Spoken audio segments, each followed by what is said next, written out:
2026 ஜூலை மாதத்திலிருந்து நவம்பர் மாதம் வரைக்கும் சனியானவர் மீன ராசியில் வக்ரகதியில் சஞ்சாரம் செய்கிறாங்க. பொதுவாக இந்த வக்ரகிருதி அமைப்பு அப்படிங்கிறது ராசி ரீதியாக நிறைய மாற்றங்களை இது கண்டிப்பாக ஏற்படுத்தும். ஜென்ரலாகவே இந்த வக்ரகதி அமைப்பை பற்றி பெரும்பாலும் பார்த்திங்கன்னா ரொம்ப பெருசாக எதை எடுத்துக்க மாட்டாங்க. ஆனால் சிலர் ரொம்ப ஸ்பெசிஃபிக்காக இதை பார்ப்பாங்க. காரணம் என்னென்னா, அவங்களுடைய சுய ஜாதக அமைப்பிலேயே அது அவங்களுக்கு அப்படி தான் வேலை செய்யும்.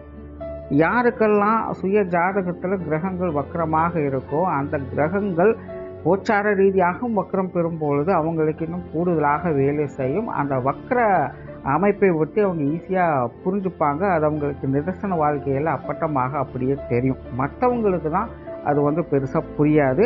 ஆனால் மற்றவங்களுக்கும் இந்த கோச்சார வக்கர அமைப்பு அப்படிங்கிறது ஒரு சின்ன ஸ்பார்க் லெவலில் ஒரு சில விஷயங்களை செஞ்சுட்டு போயிடும். அந்த கிரகங்களுடைய நல்லது கெட்டதுக்கு தகுந்த மாதிரி. நல்லபடியாக இருந்ததுன்னா நல்லதை செய்யும், கெட்டபடியாக இருந்ததுன்னா அது கெட்டதை கண்டிப்பாக செஞ்சுட்டு போயிடும். சடனாக அன்எக்ஸ்பெக்டடாக அந்த விஷயம் நடந்து முடிஞ்சிடும். நவ கிரகங்களின் அடிப்படையில் சனியானவர் அசுப கிரகம் அப்படின்னு சொல்கிறோம். பட் எப்போவுமே ஜோதிடத்தில் ஒரு கிரகம் நல்லதை மட்டுமே செஞ்சுட்டு இருக்காது, அதே போல் கெட்டதுன்னா கெட்டதை மட்டுமே செஞ்சுட்டு இருக்காது. ஒரு கிரகம் அது இருக்கக்கூடிய இடத்துக்கு தகுந்த மாதிரியும், அது எந்த கிரகங்களோட சேருது அல்லது எந்த கிரகங்களை அது பார்க்குது அப்படிங்கிறதுக்கு தகுந்த மாதிரியும் அந்த சுப பலனும் அசுப பலனும் மாறிக்கிட்டு தான் இருக்கும். அதில் இந்த வக்ர அமைப்பு அப்படிங்கிறதும் அப்படித்தான். நல்லவங்களை கெட்டவங்களாக காட்டும், கெட்டவங்கள நல்லவங்களாக காட்டும். ஸோ இப்போ சனி இங்கே வக்கரமாகிறது பாசிட்டிவாக நெகட்டிவாக அப்படின்னு பார்த்தோம்னா, ஒரு சைடில் அது பாசிட்டிவாக இருக்கும். ஏன்னா சனியினுடைய வீரியம் அப்படிங்கிறது கொஞ்சம் குறையவே செய்யும். இன்னொரு சைடில் அது நெகட்டிவாகவும் வேலை செய்யும். காரணம், இந்த மாத கிரகங்களுடைய பார்வை அப்படிங்கிறது சனி மேலே விழுந்துக்கிட்டே இருக்கும். ஸோ மேற்கொண்டு இனி உங்களுடைய ராசி லக்னத்துக்கு இந்த வக்ர சனி எப்படி இருக்கும் அப்படிங்கிறத பார்க்கலாம். வணக்கம் கும்பராசி என்பர்களே.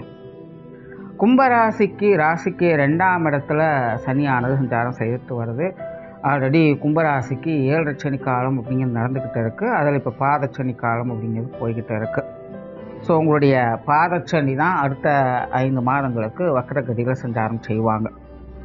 ஸோ கிட்டத்தட்ட மீண்டுமா அப்படின்னு கேட்குற மாதிரி தான் இந்த கும்பராசிக்காரங்களுக்கு அந்த கிரக சஞ்சாரங்கள் அப்படிங்கிறது செயல்பட்டுக்கிட்டு இருக்குது.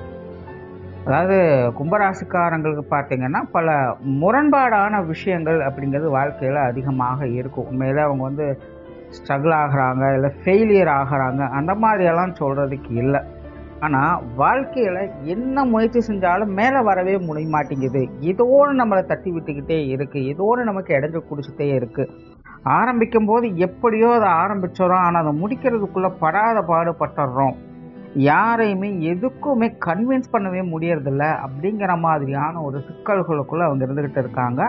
ஸோ ஜென்ரலாகவே இந்த கும்பராசியினுடைய அமைப்பு அப்படிங்கிறது முழுக்க முரண்பாட்டு நிலைகளால் நிறைய பிரச்சனைகள், மனசங்கடங்கள் அப்படிங்கிற நிலைகளில் போய்கிட்டு இருக்கும். இயற்கையாகவே பார்த்திங்கன்னா கும்பராசிக்காரங்க இந்த பொருள் ரீதியான விஷயங்களில் அவங்களுக்கு பெருசாக எந்த ஒரு தாக்கத்தையும் அவங்களுக்கு ஏற்படுத்துறது இல்லை. அது எப்படி இருந்தாலும் சரி, நெட்டையோ குட்டையோ அதை எடுத்துப்பாங்க, அனுசரித்து போய்ப்பாங்க. ஆனால் மனிதர்களை அட்ஜஸ்ட் பண்ணி போகிறதுல அவங்களுக்கு எப்போவுமே சில இம்சைகள் அப்படிங்கிறது இருக்கும். கிளியராக சொல்லணும்னா கும்பராசிக்காரங்க ரொம்ப அட்ராக்டிவான பர்சன்.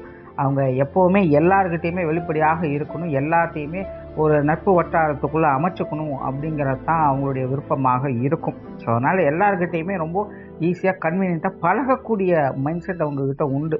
ஸோ அதனால தான் எல்லா ராசிக்காரங்களும் ஒப்பிடும்பொழுது இந்த கும்பராசிக்காரங்க எப்போவுமே ஒரு சொசைட்டியில் மதிப்பு மிக்க நபர்களாக இருப்பாங்க.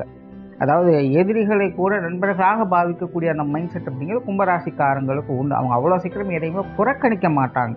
ஆனால் இவங்களுக்கு செட் ஆகக்கூடிய நபர்கள் அப்படிப்பட்டவங்களாக இருப்பாங்க அப்படின்னு பார்த்திங்கன்னா அப்படி கிடையாது.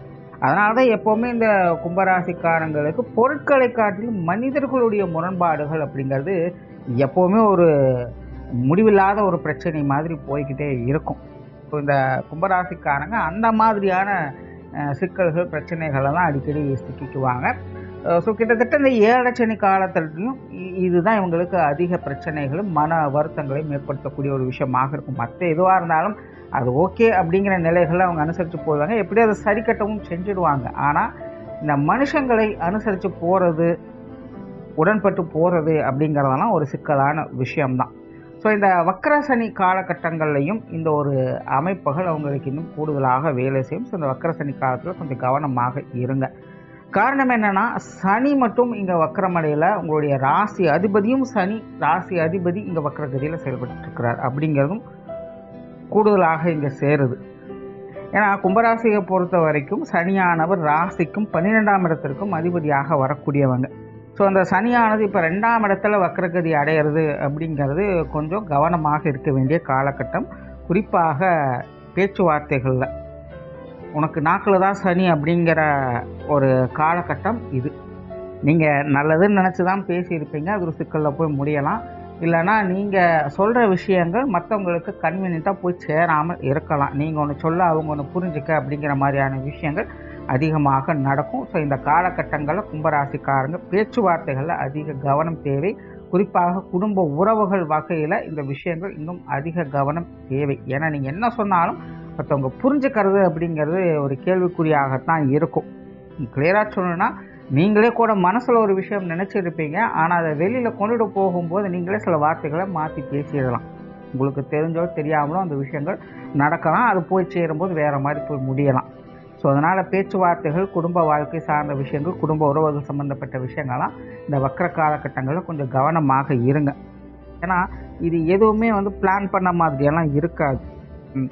ராசி அதிபதியும் வக்ரகதியில் செயல்படுறாங்க அப்படிங்கும்போது ஒரு சரியான டெசிஷன் எடுக்க முடியாதபடி நீங்களும் கொஞ்சம் குழம்பவே ஆரம்பிப்பீங்க.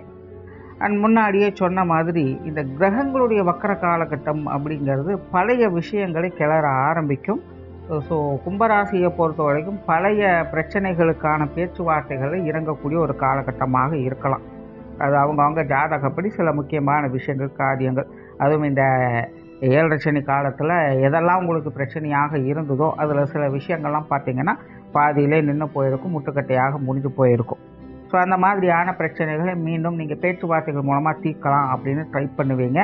ஸோ அதெல்லாம் பார்த்தீங்கன்னா ஆரம்பம் நல்லா இருக்கும், ஆனால் ஃபினிஷிங் நீங்கள் எதிர்பார்த்த மாதிரி அப்படியே இருக்குமா அப்படின்னு சொல்கிறதுக்கு இல்லை.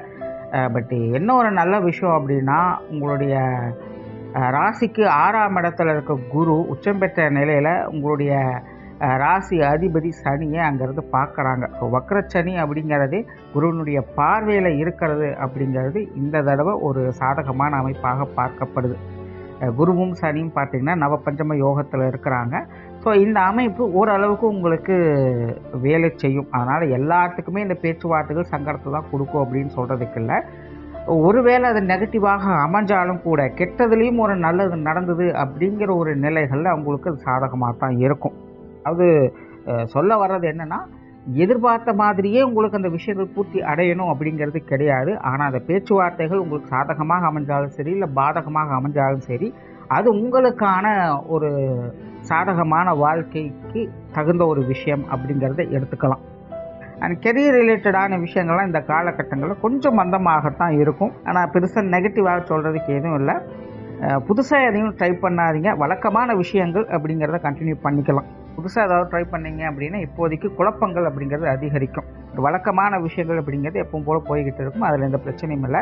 வெளியூர் வெளிநாடு சார்ந்த விஷயங்கள் ஓரளவுக்கு சாதகமாகவே வேலை செய்து ரொம்ப பிரச்சனையை கொடுக்காது. ராசி அதிபதி வக்கரத்தில் இருக்கிறதுனால சில குழப்பங்கள், டென்ஷன்கள் அப்படிங்கிற தனிப்பட்ட முறையில் ஏற்படலாம். பட் விஷயங்கள், காரியங்கள் வாக்கில் அது எப்படி உங்களுக்கு சால்வாய்க்கு தான் இருக்கும். பொருளாதார ரீதியான விஷயங்கள் கொஞ்சம் தாக்கத்தை ஏற்படுத்தவே செய்யும். வீண் விரயங்கள், செலவுகள் போன்ற விஷயங்கள் அதிகரிக்கக்கூடிய ஒரு காலகட்டம் அப்படின்னு சொல்லலாம். அதனால் எதுவாக இருந்தாலும் கணக்கு வழக்குகளோடு செயல்படுங்க. கடன் சார்ந்த விஷயங்கள் முற்றிலுமாக அவாய்ட் பண்ணிக்கிறது நல்லது. ஏன்னா ஜென்ரலாகவே இந்த வக்கர காலகட்டங்களில் கடன் பிரச்சனைகள் வந்தது அப்படின்னா கொஞ்சம் அது இழுத்துக்கிட்டே போகும் சரியாகிறதுக்கு. அதனால் இந்த காலகட்டங்களில் முடிஞ்ச அளவுக்கு அதை அவாய்ட் பண்ண பாருங்கள். அதே போல் சுப விசேஷங்கள், காரியங்கள் இதெல்லாமே பார்த்திங்கன்னா ஒரு தடை தாமதங்களோடு இந்த காலகட்டங்களில் ஈடேறும். திருமணமோ, புத்திரபாக்கிய அமைப்புகளோ, அல்லது குழந்தைகளுக்கான சுப விசேஷங்கள், காரியங்களோ, அல்லது உங்களுடைய குடும்பத்தை சேர்ந்தவங்களுக்கு சுப காரியங்கள் போன்ற விஷயங்களோ பார்த்திங்கன்னா எல்லாமே ஒரு இழுபறியான விஷயங்களாகவோ, அலைச்சல் தரக்கூடிய விஷயங்களாகவோ அது அமையும். பட் அந்த விஷயங்கள் அமையக்கூடிய அமைப்பு அப்படிங்கிறது இருக்குது. ஸோ ஓவராலாக இந்த கும்பராசி, கும்ப லக்னத்தை பொறுத்த வரைக்கும் 7 சனி, அதுவும் பாதச்சனி வக்ரகதியில் செயல்பட்டு இருக்கிறதுனால பேச்சுவார்த்தைகளை நிதானம் எடுத்துக்கோங்க. இந்த வக்ர காலகட்டங்களில் ஒரு விஷயத்தை நீங்கள் சரியாக கையாண்டிங்கனாலே போதும், மற்ற விஷயங்கள்லாம் உங்களால் ஈஸியாக சமாளிச்சுக்க முடியும். நன்றி, வணக்கம், வாழ்க வளமுடன்.